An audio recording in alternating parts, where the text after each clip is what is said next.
Graça e paz, povo de Deus. Mais uma semana, voltamos aí com esse projeto Edificados, que tem como finalidade levar o conteúdo da escola bíblica até a tela do seu smartphone, do seu computador, né? Ao meu lado, esses dois professores maravilhosos, superintendente das escolas bíblicas aqui de Cajueiro Seco, professor José Amaro, e o nosso professor Marcos de Andrade, não é? Graça e paz, meus amados. Paz do Senhor, pastor. Paz do Senhor, povo de Deus. A paz do Senhor, pastor. A paz do Senhor, povo de Deus. A lição de hoje é a lição de número 12, que fala sobre a rebelião de Absalão, né? Chegamos no contexto da vida de Davi, muito delicada, e a gente vai compreender um pouco a respeito desses assuntos. São 3 pontos a se considerar. A gente vai conhecer esse personagem chamado Absalão, vai entender um pouco dessa revolta que ele tinha e, de fato, ver o trágico fim que é a sua morte. Mas antes vamos orar, vamos pedir a Deus sabedoria, iluminação para compreender as coisas do alto. Em nome de Jesus. Meu Pai que está nos céus, obrigado por esta oportunidade. Abençoa, Senhor, as nossas mentes, nos ilumina, que o Teu Santo Espírito utilize desse conteúdo para a nossa santificação, para o nosso aperfeiçoamento. Abençoa também quem está nos acompanhando e que essa palavra produza vida para a honra e glória do Teu nome. Em nome de Jesus. Amém.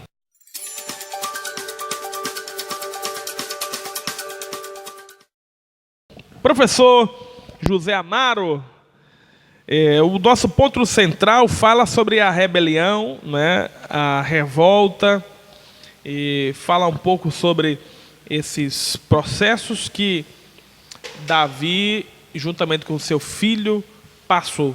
Mas, de fato, quem era esse homem chamado Absalão? Pois é, pastor. Na descrição que fala que ele era o terceiro sucessor ao reinado, o significado do nome é Absalão, o pai é de paz, e falando biograficamente sobre este homem Absalão, você vê que este homem tinha muitos detalhes a ser falado. Mas isso fisicamente, porque era um homem que chamava a atenção e bonito, mas espiritualmente, de Deus ele não tinha nada.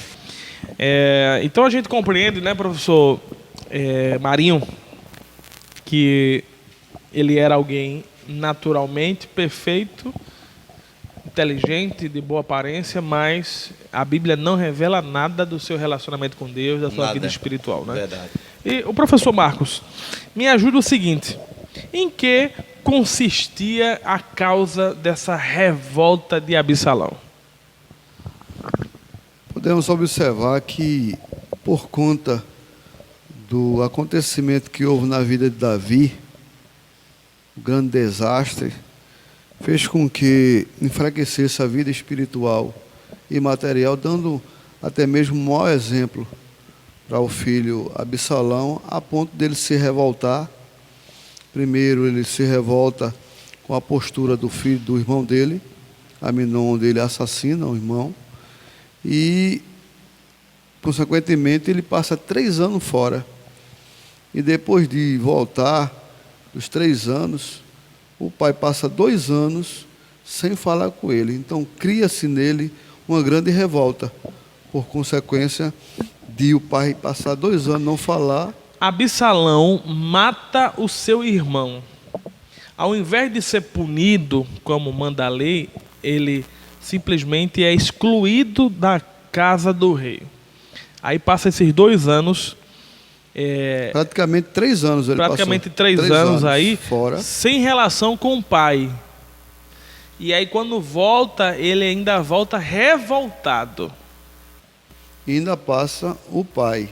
Segundo o escritor da revista, diz que ele passa 2 anos sem conversar com o filho. Então leva-se 5 anos, o que causou uma grande revolta em Absalão. Então, esse talvez seja a causa maior que resultou nessa amargura, no caso de Absalão, não é isso? Isso.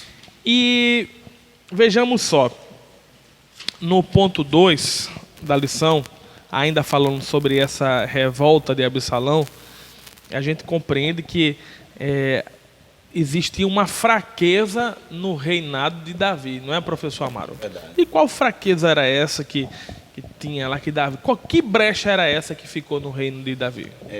Como o escritor colocou aqui, dá-se a entender que tudo isso vem pelas consequências, né? Se foi Davi, lá atrás, quando ele pecou, que o profeta Natan o repreendeu e deu aquela punição amando do nosso Deus, então o que acontece? Quando ele viu essas condições e o que estava acontecendo com todo esse processo de Absalão, ele tinha a sua convicção de que isso ainda eram as consequências do seu pecado. Entendi.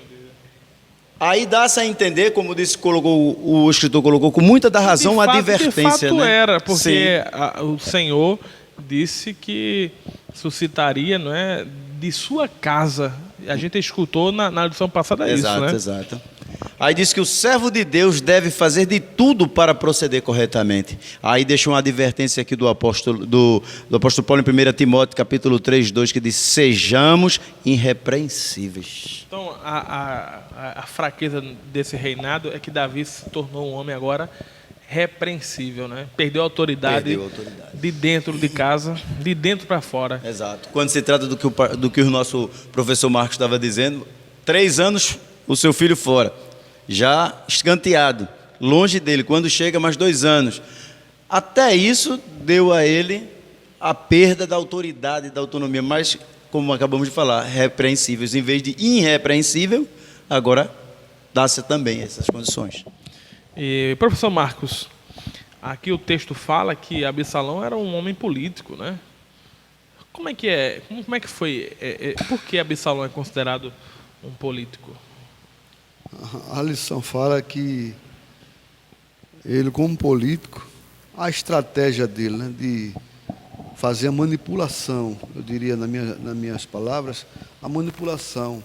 Ele se colocava, né, aparentemente amigo do povo, né, fazia lisonjas, fazia também, segundo a lição, diz que ele também fazia bajulação, uma falsa bajulação, e com isso levava o povo a acreditar no seu... Para os nossos, né? para os nossos amigos políticos não ficar com raiva da gente, né? Digamos assim, ele tinha uma relação muito próxima com o povo, né? Trabalhou durante alguns anos duro, incansável, para ganhar a confiança do povo. Lógico, você está corretíssimo quando se fala que a intenção dele não era simplesmente o bem do povo. Aqui diz que a sagacidade dele, sem que percebesse seu real significado. Exatamente. É justamente exatamente. Não, você está certo. Então, lógico que ele utilizou dessas artimanhas, né? Porque ele tinha uma finalidade, de fato, né? O que é mais que Absalão aí demonstrava nesse campo político? Eu estava vendo aqui que ele demonstrava também um espírito de grandeza, né? E ele faz uma situação aí em que ele leva, né? Ele combina a levar 200 pessoas para Hebrom, onde o pai dele tinha sido consagrado lá rei. Então ele cria uma estratégia onde as 200 pessoas convidadas, escolhidas, são levadas para Hebrom, para lá ele se tornar rei em oculto. Já pensou? Era um cabra estrategista demais, né? Bom, agora vem aí, ele já introduziu nessa questão que ele foi para Hebrom e lá, e aí agora a gente vai ver essa proclamação dele como rei, né? Como é que se deu? Explica, professor Marinho, mais detalhadamente aí, como é que se deu essa proclamação dele como rei. O nosso professor Marcos já entrou bem já quando ele começou a falar. Estrategicamente, né? Veja o estrategista político. Se o senhor foi para um certo lugar, se deu bem, cresceu, a minha estratégia é o quê? Se o senhor se deu bem lá, pastor, e eu preciso lhe derrubar porque eu quero ganhar a sua posição eleitoral, eu vou para aquele mesmo lugar conquistar os mesmos eleitores de lá. Então, o que fez Absalão? Foi para Hebrom, como disse o nosso professor Marcos. Lá em Hebrom, aonde o seu pai passou 7 anos de seu reinado, coroado rei, ele conquistando lá. Hebrom era o quê? Era uma cidade monárquica, onde se começava o reinado do seu pai. E se ele ali conseguia conquistar aquilo ali, para ele já estava conquistando o povo, era mais fácil a proclamação. Agora, tudo isso bem planejado, politicamente, claro. Muito bem. E para fechar esse ponto 2, a gente tem aqui a ideia também da lealdade dos servos de Davi, não é? Mesmo assim, nessa conspiração toda, parece uma trama de novela mexicana, não é? Mas na verdade é novela hebraica. Ainda se encontra também a lealdade dos servos, né, professor Marcos? Quem foi esses servos aí? A Bíblia fala de alguém aí que se continuou leal a Davi, não foi? Fala um pouquinho dessa lealdade desse pessoal. Quando ele se refere aqui à lealdade dos servos, é que quando os servos de Davi percebem que Absalão cria essa estratégia, ele vai lá, comunica a Davi e dá a entender que todos eles pensaram da seguinte forma. Muito embora a gente veja que o escritor narra que a situação, os 200 que foram, eles não tinham ideia do que estava acontecendo. Sim. Mas que a narrativa diz que os leais servos de Davi orienta Davi, fala para Davi dessa situação, a ponto de Davi tomar a posição de sair da cidade. Por quê? Porque certamente Absalão viria e estaria fazendo um estrago na cidade, matando ou saqueando ou fazendo alguma coisa absurda, né? Compreendo. Isso tocou profundamente, então, não é? Essa questão, o coração de Davi, não é? E Davi tomou uma posição, e no caso, como Davi não queria mais um filho morto, eu acredito, então ele, como pai, ele preferiu deixar o seu posto de rei para não, porque ele sabia que se Davi quisesse enfrentar e guerrear, coitado de Absalão, não é? Então ele prefere deixar o seu posto. E é exatamente isso que fala o ponto 3, né? Exatamente. O coração de pai. Então o que falou mais alto não foi o coração do rei, nem o coração de um general, foi o coração de pai. Professor Marinho, como é que é o coração de pai de Davi? Quando fala isso aqui, nessa fuga que ele faz, que Davi planejou com o povo e seguiu aqueles servos leais, aí duas coisas aqui importantes nessa revista, o escritor colocou, foi bem explicado. Deve ser visto aí o valor. Primeiro, o valor de um rei. Era importante esconder, era importante proteger aquele pai, porque o povo sabia que Davi o amava.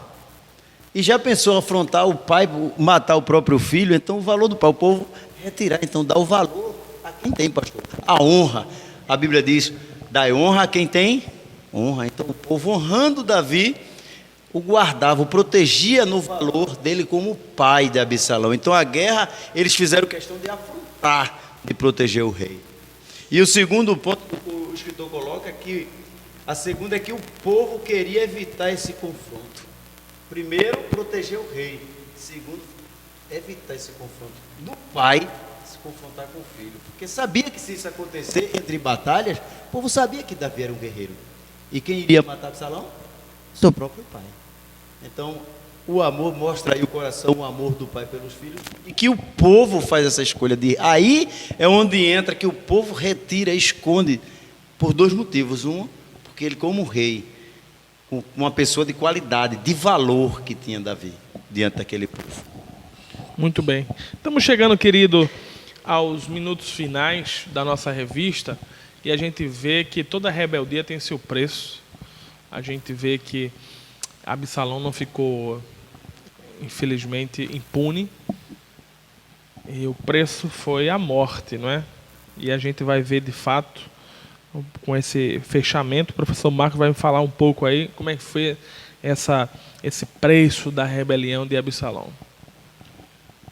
Fica bem claro, pastor, que ele, por ser o filho do rei, a sucessão logicamente viria para ele. Mas o que é que acontece? Ele vai, como a gente viu, mesmo que o pai tivesse errado e tomado caminhos errados, mas ele estaria na sucessão. Ao invés dele esperar para ser coroado rei, ele se rebela. Aqui diz que ele se rebeliou e essa rebelião que ele teve era por quê? Porque queria o poder antecipado. E a gente sabe que as coisas, tudo tem um propósito. Se Deus quisesse que ele fosse rei, de fato, de verdade, teria, né, dado a ele a coroa, de fato, tinha avisado a ele que ele seria o sucessor, mas infelizmente, por conta da ambição de querer ter o poder, ele faz o quê? Ele se torna um rebelde, né? Nessa rebeldia vem a sua morte. Diz aqui que pela árvore se conhece, pelo fruto se conhece a árvore se conhece pelo fruto. Está aí as qualidades de Absalão. Já em seu coração rebelde, mau. Então, dá-se ao que Marcos estava falando. Eu acho interessante, pastor, que no fechamento aqui diz que Joabe, que nos 3 anos que ele tinha ficado, Absalão ter ficado longe do pai, ele arquiteta um plano, traz Absalão ao reinado, e aqui no final a gente vê que a situação é diferenciada. Joabe agora cria uma situação para matar Absalão. Você vê por quê? Por conta da rebeldia dele. Muito bem. Estamos chegando na conclusão dessa revista e a gente quer deixar uma mensagem exclusiva. Independentemente das circunstâncias, a rebelião deve ser a nossa última escolha. Porque Deus abomina o rebelde. Então, independentemente, querido, eu vou repetir, se seu líder, seja ele quem for, principalmente no caso aqui, que era um pai e um filho, a rebelião é a última escolha. E o preço que o pobre Absalão paga por essa rebelião, por essa revolta, por nutrir esses sentimentos perversos no coração, é um preço de uma morte prematura. Que a gente possa evitar. E com esse episódio nós aprendemos mais uma vez que o caminho da sabedoria, o caminho do homem de Deus, é o caminho da obediência, o caminho da paz. E veja que o nome Absalão, a gente começou dizendo: meu pai é de paz. E Davi, procurando a paz, ganha a vida. E ele, procurando a rebelião, a guerra, perde a paz e a vida. Que Deus possa te abençoar. Minha palavra de gratidão aos professores.